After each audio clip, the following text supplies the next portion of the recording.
इसीलिए कहता हूं ना, मेरे से जीत नहीं सकते आप। नहीं, मैं जीतने सुन तो ले। मैं जीतने के लिए कहां बैठा हूं? वो 11वें नंबर पे भी बैटिंग कर कह रहा है कि मैं खेलूंगा। सर वो 11वें नंबर पे भी बैटिंग कर रहे हैं, मैं वो बात ही नहीं कर रहा। मैं ये बात कर रहा हूं, पूरे पाकिस्तान में ये शोर हो रहा है कि बाबर रिजवान का रिप्लेसमेंट। तो चौथे नंबर पे अगर वो बैटिंग करेगा तो फिर बाबर आजम रिजवान का रिप्लेसमेंट तो ना हुआ ना। सिंपल सा फॉर्मूला है, परफॉर्म करो टीम में रहो, परफॉर्म नहीं करोगे टीम में नहीं रहोगे।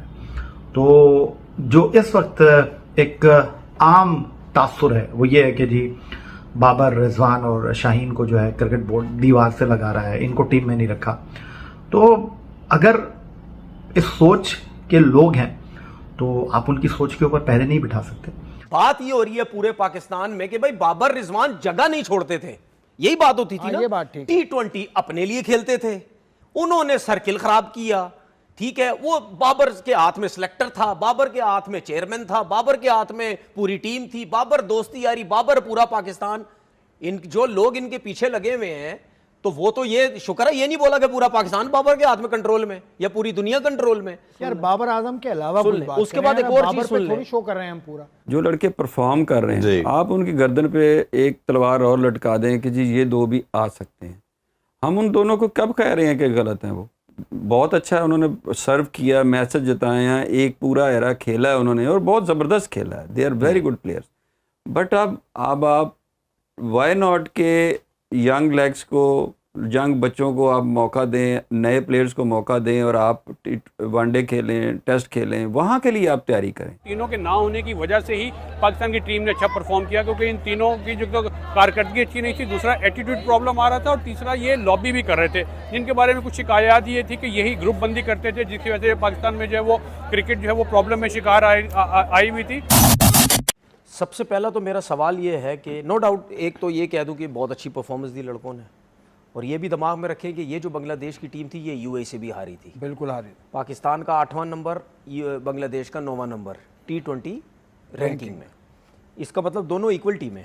सबसे पहले मेरा ये सवाल है, क्या बाबर आजम और रिजवान का रिप्लेसमेंट मिला इस सीरीज के अंदर? पहले मेरा सवाल। मुझे लगता है मिल गया। ठीक है, फखर जमान रिप्लेसमेंट है बाबर आजम की? नहीं, बाबर की रिप्लेसमेंट नहीं है, वो फखर के, बाबर के होते हुए फखर की जगह। आप सुन तो लेना, मैं यही कह रहा हूं। हसन नवाज आप कहते हैं जी रिप्लेसमेंट आ गई, उस टाइम तक जब तक वो न्यूजीलैंड खेला था 5 मैचेस खेला, 3-0, 1-1, एक मैच में 1-1-100 किया। जब आप न्यूजीलैंड की सीरीज में आप खिलाते हैं, आप कहते हैं जी बाबर आजम रिजवान का रिप्लेसमेंट आ गया, तो रिप्लेसमेंट आ गया तो फिर आप क्यों चौथे नंबर पे बैटिंग करा रहे हैं? चौथे नंबर पे बैटिंग कराने का मतलब वो बाबर और रिजवान का रिप्लेसमेंट नहीं है। नहीं देखें, सुन तो, इस पर मैं बात करूंगा। हसन नवाज खुद कह चुके हैं इस बारे में। मैं क्या कह रहा हूं? नवाज की अगर वो शॉट क्या कह चुके हैं तो आप उसको लाइन अप कर लें, फिर मैं हसन नवाज की शॉट क्या कह चुके हैं सुनवा दूंगा। उसने नहीं क्या कह चुके हैं आप बताएं ना मुझे। उसने ये कहा कि मैं किसी भी नंबर पे खेलने को तैयार हूं, मैनेजमेंट ने कहा है कि आप चौथे नंबर की तैयारी। अब सुन लें, मैं इसीलिए कहता हूं ना, मेरे से जीत नहीं सकते आप। नहीं, मैं जीतने सुन तो ले। मैं जीतने के लिए कहां बैठा हूं? वो 11वें नंबर पे भी बैटिंग कर रहे हैं। कह रहा है कि मैं खेलूंगा। सर वो 11वें नंबर पे भी बैटिंग कर रहे हैं, मैं वो बात ही नहीं कर रहा। मैं ये बात कर रहा हूं, पूरे पाकिस्तान में ये शोर हो रहा है कि बाबर रिजवान का रिप्लेसमेंट। तो चौथे नंबर पे अगर वो बैटिंग करेगा तो फिर बाबर आजम रिजवान का रिप्लेसमेंट तो ना हुआ ना। बात ये हो रही है पूरे पाकिस्तान में कि भाई बाबर रिजवान जगह नहीं छोड़ते थे, यही बात होती थी ना।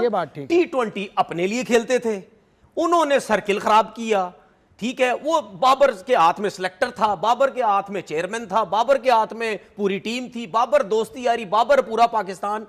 इन जो लोग इनके पीछे लगे हुए हैं तो वो तो ये शुक्र है ये नहीं बोला कि पूरा पाकिस्तान बाबर के हाथ में कंट्रोल में या पूरी दुनिया कंट्रोल में।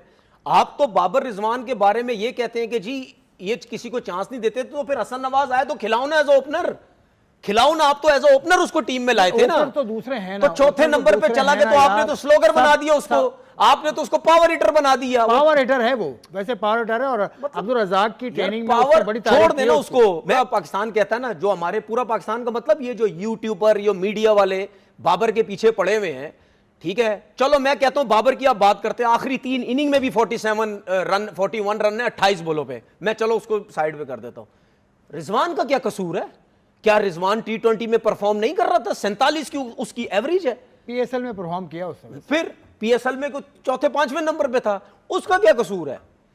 तो देखो मुझे बताओ ना। कसूर यूं है कि होम सीरीज में सुन ले। आपको नए लड़के आजमाने सर पड़ते मैं वो हैं। बात ही नहीं कर रहा, नहीं ऐसा नहीं होता है, ऐसा नहीं होता। अच्छा ठीक है, नए लड़कों की बात कर रहे हो आप, क्यों नहीं खेला हुसैन तलत, क्यों नहीं खेला इरफान नियाजी?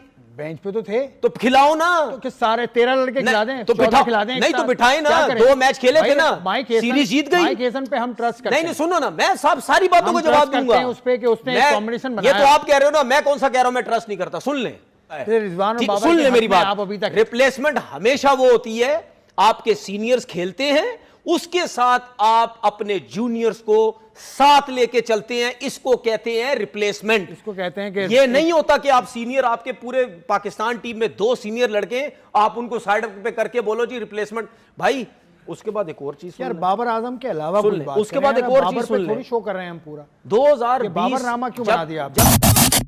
हाल ही में पाकिस्तान और बांग्लादेश के बीच 3 T20 मैचों की सीरीज हुई, जिसमें पाकिस्तान ने बांग्लादेश को व्हाइट वॉश कर दिया। इस सीरीज में पाकिस्तान की ओर से ज्यादातर नए खिलाड़ियों को मौका दिया गया था, जबकि बाबर आजम, मोहम्मद रिजवान जैसे पाकिस्तान क्रिकेट के बड़े नाम गायब थे।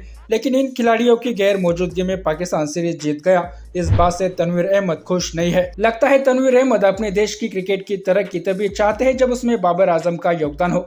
उसके बिना तरक्की तनवीर अहमद को तरक्की नहीं लगती।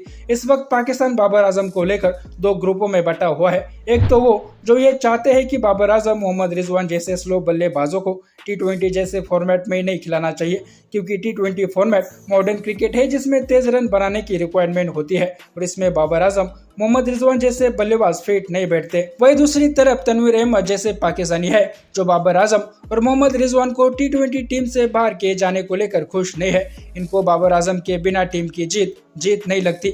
इनके हिसाब से चाहे टीम हारे, चाहे बाबर आजम रन ना भी बनाए, फिर भी बाबर आजम को टीम का हिस्सा बनाना चाहिए। इससे तो यही बात साबित होती है कि तनवीर अहमद जैसे पाकिस्तानियों को टीम की परफॉर्मेंस से ज्यादा अपने फेवरेट खिलाड़ियों के टीम में खेलने या ना खेलने की ज्यादा चिंता है। हालांकि बाबर आजम, मोहम्मद रिजवान पाकिस्तान की ओडीआई और टेस्ट टीम का अभी भी हिस्सा है। हालांकि इसमें भी दोनों के बल्ले से रन नहीं निकल रहे और अगर दोनों का परफॉर्मेंस ऐसे ही डाउन होता गया तो हो सकता है बाबर आजम, मोहम्मद रिजवान को ओडीआई और टेस्ट टीम में भी अपनी जगह गंवानी पड़े और तब तनवीर अहमद क्या करेंगे ये देखना वाकई दिलचस्प होगा। इंडिया में विराट कोहली, रोहित शर्मा जैसे बड़े नामों को भी नहीं बख्शा जाता और बताया जाता है कि विराट कोहली को लगातार अल्टीमेटम दिया जा रहा था कि अगर आप स्कोर नहीं करेंगे तो आपकी जगह जा सकती है। इसी के कारण विराट कोहली ने टेस्ट क्रिकेट से रिटायरमेंट ले ली, क्योंकि इंडियन खिलाड़ियों में गैरत नाम की चीज भी है। लेकिन बेगैरत पाकिस्तानी खिलाड़ियों की गैरत मर चुकी है। टीम जीते या हारे, पाक खिलाड़ियों को सिर्फ अपनी जगह बचानी होती है। अब एक अरसा बीत चुका है जब बाबर आजम ने अपने बलबूते टीम को जितवाया हो, लेकिन फिर भी बाबर आजम लगातार टीम का हिस्सा बने रहे हैं।